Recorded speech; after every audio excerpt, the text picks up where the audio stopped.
Jordan, Ellis here for LowKick MMA. Welcome to our UFC 272 preview show. Today, I'm delighted to be joined by Ollie Brockett. How's it going, Ollie?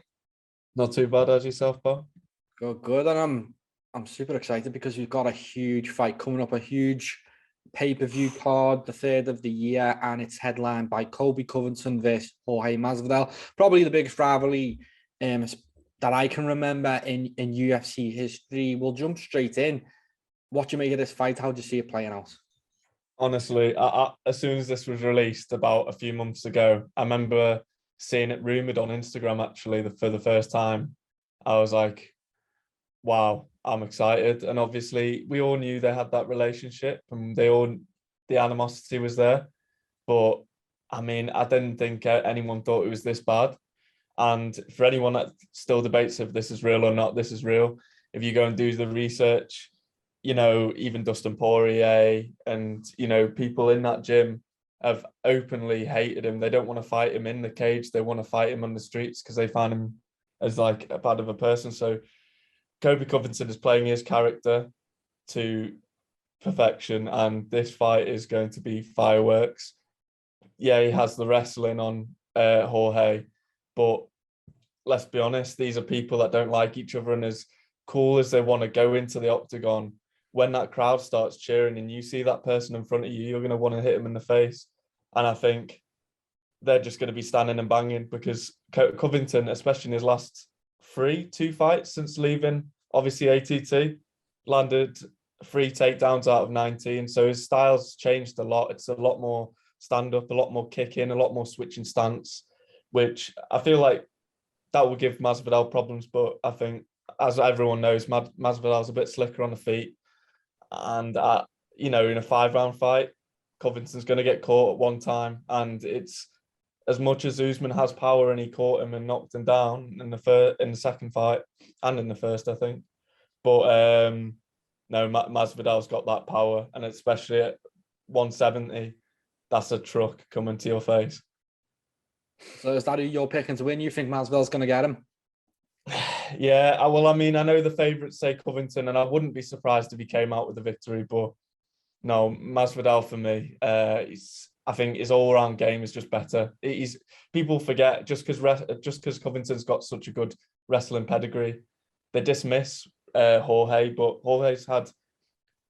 I can't even count how many fights Jorge's had on two hands. Like it's ridiculous. He's got an outstanding IQ. He's also trained with Covington, who is that wrestler pedigree. So he's going to have that experience from him. So it's going to be a proper interesting fight. And I honestly, it is my favourite fight to look forward to this year. And it has been since it was released.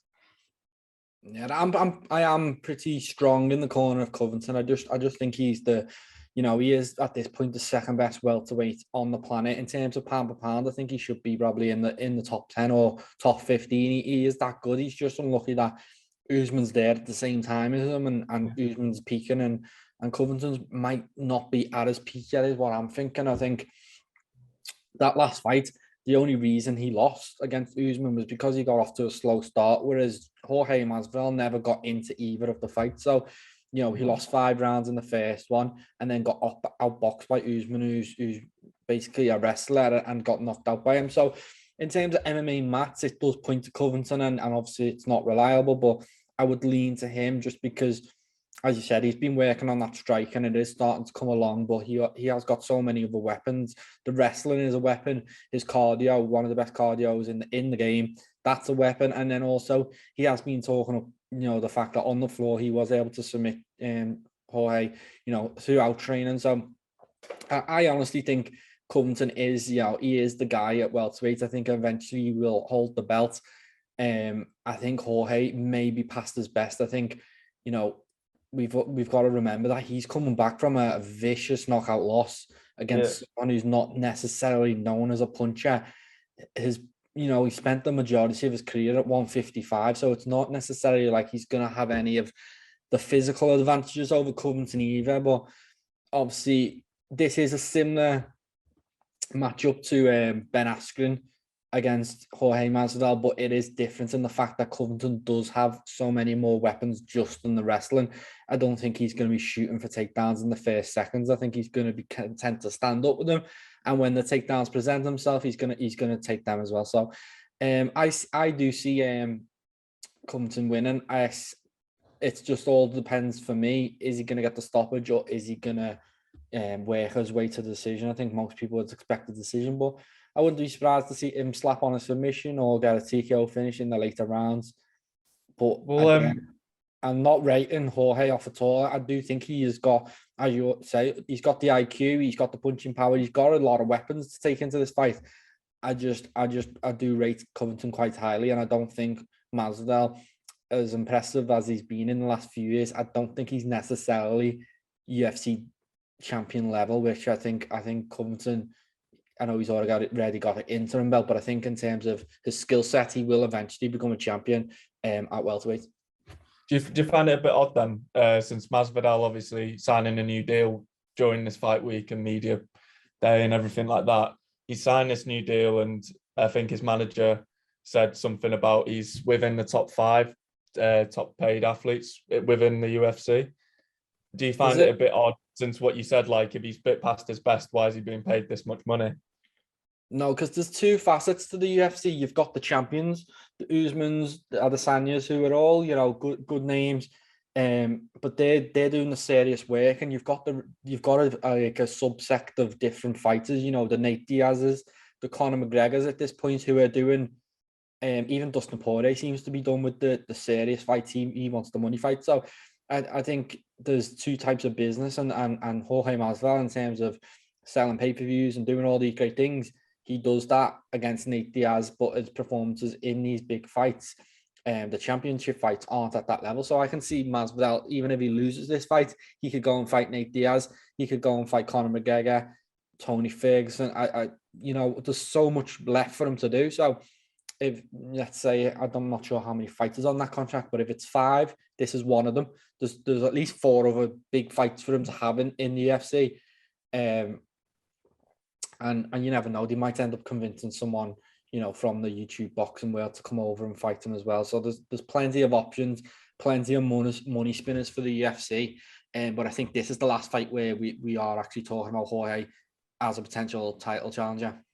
Well, that's what I was just going to say before we moved on to the next fight. I heard someone say, I've completely forgotten his name, but he said, whoever loses this fight and is probably not going to fight for the title again, because you're talking about 2 guys who have had 2 cracks at the title, obviously failed. Obviously, one probably had a better go than the other, but at the end of the day, there's a W and there's an L. They both got 2 L's from Usman.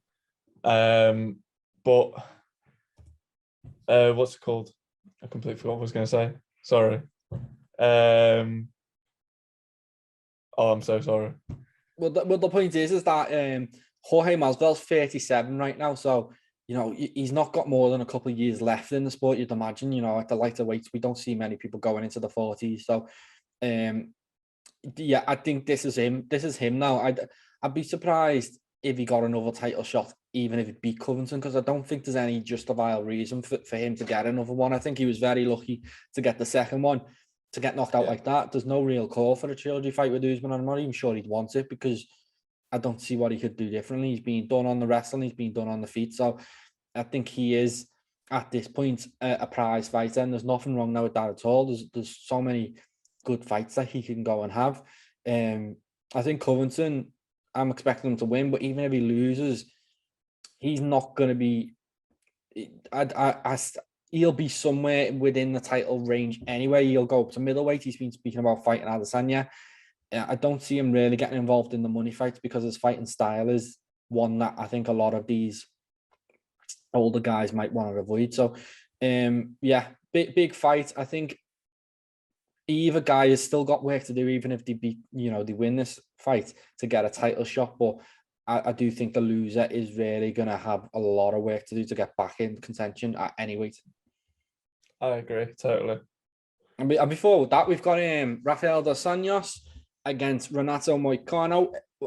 The great thing about the UFC is that they're able to kind of do things on the fly. This whole card was, fell to bits, basically. It was meant to be Volkanovski against Holloway. That fell out. Then they decided to move Sterling Yan.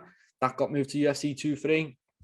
Next thing you know, they snapped their fingers. Colby Covington versus Masvidal's headlining. Dos Anjos against Fiziev is in the co-main event. And Fiziev falls out. You've got plenty of people putting their hands up, including Islam Makhachev. He seemed like the favourite to get it, but in the end, Dana said he passed on it. And in steps Moicano for, I think Moicano's got a good chance here. What do you think of this matchup? Well, I think someone that doesn't really watch UFC like every weekend or doesn't properly follow it, they might not have heard of Moicano, but obviously, if you've been watching it, Moicano is as good as they get, especially on the ground. He is probably up there with sort of like a Charles Oliveira version, really. Like, he's that good on the ground. He's got that sort of frame, long, lanky. He stays very straight. The front kicks come out right at the front. He's very calculating what he does, and he sort of lures you into sort of like a false hope that it's going to be a stand-up fight, and he'll just lure you into a trap and he'll get you onto the ground. And really, there's nothing you can really do because, he took this fight on 4 to 5 days notice, just recently fighting at UFC 271, where he beat Alex Hernandez, which I thought was a 50-50 fight. It really could have went either way. Hernandez is a really, really technical wrestler, genetically gifted, obviously. And Moicano, this skinny little Brazilian bloke just takes him out, absolutely just wipes the floor with him. Submission early, cracked him as well. And I think this would be more of a chess match between RDA and Moicano than it would have been if it was RDA and Fiziev. Sorry, I really can't pronounce names today. But I thought that would have been more of a fireworks display, really, more a slugfest, but definitely more of a chess match. Either fighter won't want to go to the ground. I think it will end up staying on the feet. And with Moicano's last 3 wins coming by finish, and RDA not having been finished within 6 years, facing the likes of Paul Felder, Michael Chiesa, Leon Edwards, Kevin Lee, Usman, Covington, Lawler, Neil Magny. I could go on, and those are the opponents he's faced in the last 6 years. Moicano's got an uphill battle, and the only sort of benefit he has is that the fact that RDA has taken this much time outside of the octagon, and that he's been training and he's just fought a fight. He'll just have to go in there full of confidence, and I believe that's what we're going to see. And we're going to get a real chess match. I can see it going 5 rounds unless one of them gets caught in a submission. I don't see either of them knocking them out. Yeah, my question going into this is, what has RDA got left? He hasn't been at his best for a few years now. Obviously, welterweight probably wasn't the weight for him, but after the disastrous weight cut for that Eddie Alvarez fight, it probably seemed like necessary to move up. But I think lightweight is the weight for him. He's doing it correctly. But 2 years, or it's what is it, more like 18 months out of the cage at 37 years old. He's definitely not at his peak anymore. And his win over Paul Felder was, decent, but Paul Felder was never really a top contender. So it's a question of what's he got left. Is he going to look like the old RDA? And I think if you were asking me to predict the Fiziev fight, I would have been all in on Fiziev. I think he's prime, he's ready for a title challenge. It was kind of the young versus the old, whereas Moicano was one of them guys who was kind of struggled to get over the hump. He's picked up some really good wins in the UFC, but when it's come to fighting towards the top 5 of the division and going for titles, he's really, he's fell badly. So this might be his kind of coming out party where he goes in, he gets a big win, and I wouldn't put it past him, but I understand why RDA is the favourite now going into this. There is a lot going against Moicano. He has just fought. He's acting to cut down to 160 just a few weeks after he's done a weight cut. Is it 165 or 160?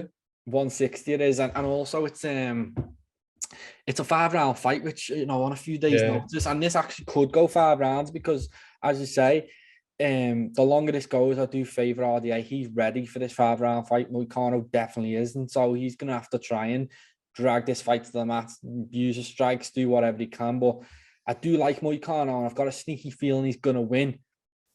But as you say, RDA is the favourite.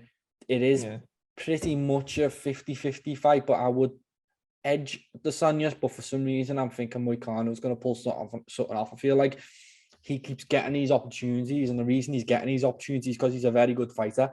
And at one point, he's gonna take one of them, and he's gonna, you know, really go on a run. And I think it might be this year.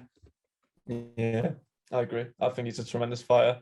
I think he's got all the skills to do it. It's just, can he deal with the pressure and actually produce on a night like facing RDA in a 5-round fight? We'll wait and see. Yeah, and before that, we've got a featherweight fight, probably one of the funnest fights in the card. It's a crossroads fight, you know, between Ellis and Barboza, who's been a top contender at featherweight and lightweight for years now, and he's in with Bryce Mitchell, undefeated fighter, seems to be on the rise. It seems like it's his time. How do you see this one playing out? Well, I think we're seeing more and more of this with any fighter really in any weight class. It's almost like Adesanya and, you know, Anderson Silva sort of thing, like, you know, a veteran of the octagon who's on his way out, and you're going to give him a good payday as well. But it's also to see if that young guy has it. And boy, Mitchell got it, in my opinion. I think he's this almost unique wrestler. He's got a unique wrestling technique. If anything, he'll just sit on you, he'll hug you, but he does it in some, like, in this weird way where it's almost just fascinating to watch. He is literally mauling. It's a sort of a Khabib style that you'll maul them. And the fact that he's getting twisters on people, and, you know, he got the second twister in UFC history. And to be undefeated as a pro and in the UFC, he has got it all. And all he needs to improve on is probably a stand-up game, which starting to look a little bit stronger. And I think this is where the test comes, and it comes in the stand-up, because obviously everyone's expecting Mitchell to go and take him down off a kick or something. But I mean, I think Mitchell, the type of person he is, he'll want to show people, he'll want to put on a show, he'll want to show what people from Arkansas are like. And I think he'll show the people. I think he'll stand up with Barboza, try and test himself, try and give him that confidence. But I think people are right, though. Mitchell will take Barboza down at some stage in this fight. If that is when he gets cracked, if Barboza cracks him, or if it's just part of the game plan, Mitchell will take him down. And as good as Barboza has, he does have good submissions off his back. Mitchell's just too good. I don't think he'll be able to get up, and I think it'll be a long 3 rounds for him.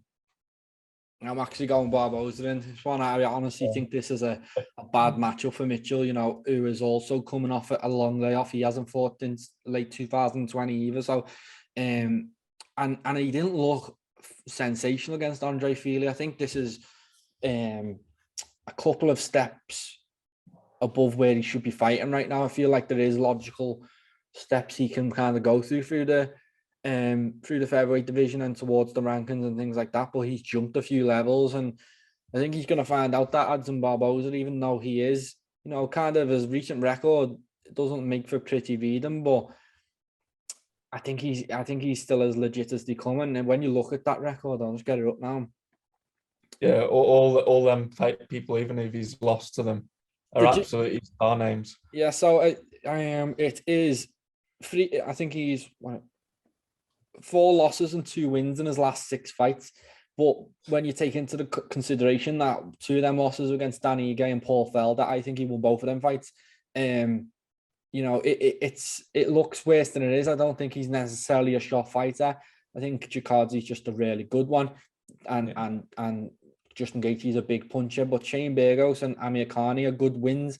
I think Shane Burgos or someone like that is potentially who Mitchell should be fighting. I think Barboza is a couple of steps up, and I think Mitchell coming off a long layoff, as you're saying, you're hoping he's been working on the boxing, but he's had an hand injury, so I'm not sure how much evolution he could have had with the striking as of late. So I do worry for him in this. I think this could be a bad beating, but this is such a huge opportunity for Mitchell to show that he is legit. You know, 27 years old. If he goes in and, strangles Edson Barboza or does something crazy and gets on the mic and speaks the way he does, he is superstar. So I can see why they're pushing him.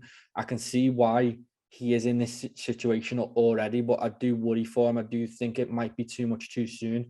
And Edson Barboza, when he runs into these people, it's usually vicious the way he takes them out. So that's why I'm worried for Mitchell. But definitely for me, one of the most exciting fights of the night, where I'm not sure how it's gonna go. I know I'm saying I fancy Barboza, but that's just because it seems like he's being dismissed by a lot of people, and they're ignoring the fact that Mitchell, for the most part, is untested. He hasn't fought many good guys in the UFC, and no disrespect to his opponents, but in terms of people being on Edson Barboza's level, he just hasn't. He's also, 27. He's young. He doesn't have the boxing yet, and he's been on a layoff. So there's a lot for Mitchell to overcome in this one. But if he does it, it'll be sensational, and it'll be like Taito Vasa the other week. Really a coming out party, stealing the show, and obviously, as I said, Mitchell's such a great speaker. When he gets on the mic, I'm sure he's going to go viral as well. So super interesting fight. Can't wait for that one. In the camo shorts as well. Yeah, he's got it all. He's got it all going for him, and a win over Barboza would just be, the cherry on top. It really would put him over.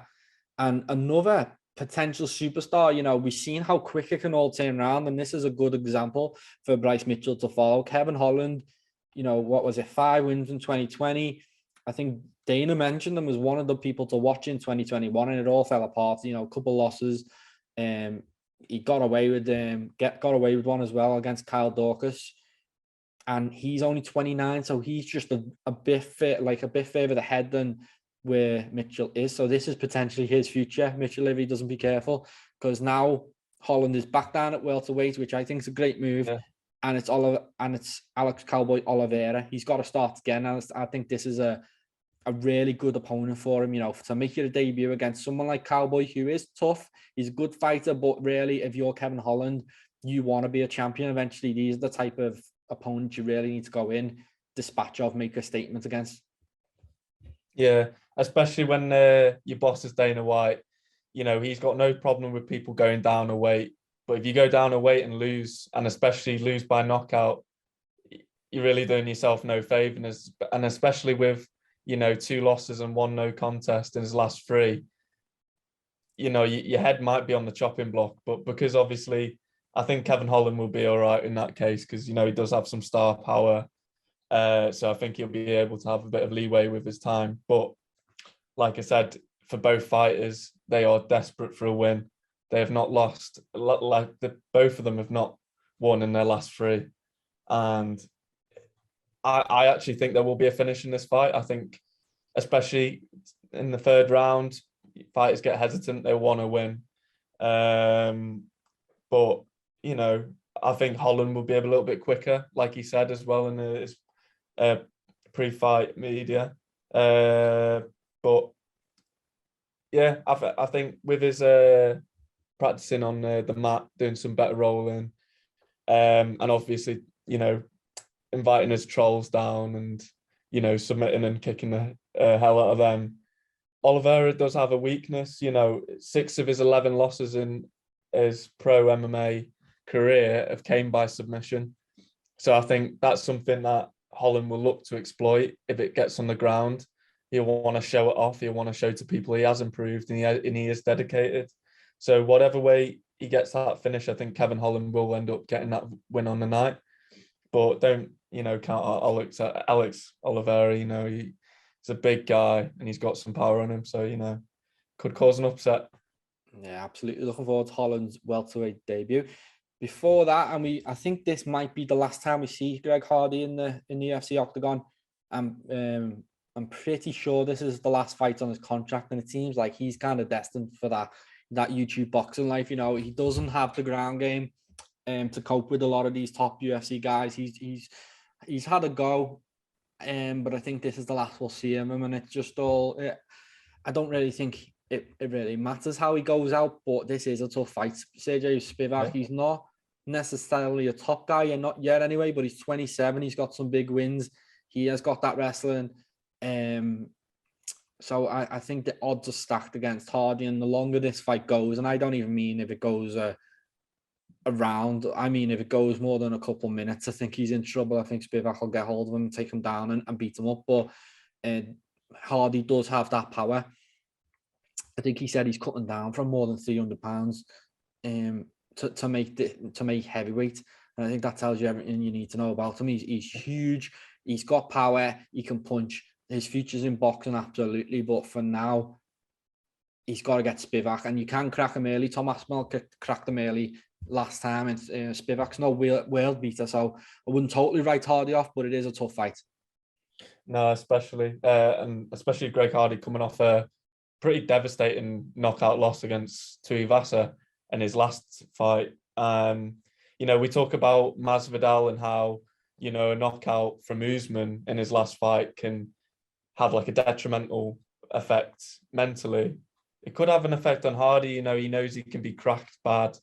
And I know Tuivasa is a hard hitter, and, Spivak it's not a world beater, like you said, but, it can play on your mind. You can be a bit hesitant. You might be hesitant to throw that jab, and you might get countered. So I think Spivak's probably got the IQ advantage. He's got the skill advantage. But, Greg Hardy has that swingers punchers chance. Wilder in boxing, sort of that type of big guy that's longer arms, and he'll just swing haymakers. And, one lands, you're on the floor, and you'll wake up next morning. Yeah, and this would definitely be the biggest win of Hardy's career, Spivak. So far he's kind of lost against the guys he should lose against and beat the guys he should beat, where this one is kind of in the middle of the road. So, and I think he'll take confidence from the fact that he seems to have hurt everyone other than Volkov in the fights he's had. Tayo Tuivasa's just knocked out Derek Lewis, and Greg Hardy had him on wobbly legs for a second. Tybura, who TKO'd him, he battered him in the first round. So I think, for a while he is such a dangerous guy, and Spivak's got to kind of anticipate that early, surge. But after that, it's all him. And I think, in terms of worrying about one of his defeats, I think that Tybura loss will be so worrying, because he unleashed the tank on him. He put everything on him. And then as soon as Tybura figured out, I can take this guy down, we seen that there's nothing on the floor. Whereas in a straight up shooting out, punching fight, he fancies his chances. But I think Spivak is going to be trying to take him down. I think there is a very obvious way to victory against Hardy. You don't need to swing at him. You can just wrestle him. So yeah, but again, really good fight. And I know people complain about Greg Hardy on these cards and the fact he's always on the main card, but there is a reason for that. He is a big star in America, and people will probably buy the pay-per-view just to watch him, some NFL fans. So this will probably be the last time we see him in the UFC anyway. So I'm actually looking forward to that one, because it is, as I said, it's a 50-50 fight. Hardy has got that knockout power. He's got that knockout power, but Spivak is also a good guy as well. So that kind of rounds off the main card, and the undercard is pretty stacked as well. So we won't go into all of them, but does anything stand out to you on that undercard? To be honest, I haven't had much of a look at it, but the Jalen Turner versus Jamie Malarkey looks like a real good fight at lightweight. I think two contenders that could be in the ranking someday. I think, just being the last prelim before the main card, I know I've said fireworks a lot, but you might see some fireworks. Yeah, and that's a great bit of matchmaking. We spoke to Jamie Malarkey, I think, through the week or last week, and he kind of said this is a breakout fight for whoever wins this, and I totally agree, because they're on little winning streaks, the pair of them. They're both fairly young and up and coming in the division. So whoever 26 and 27 they are.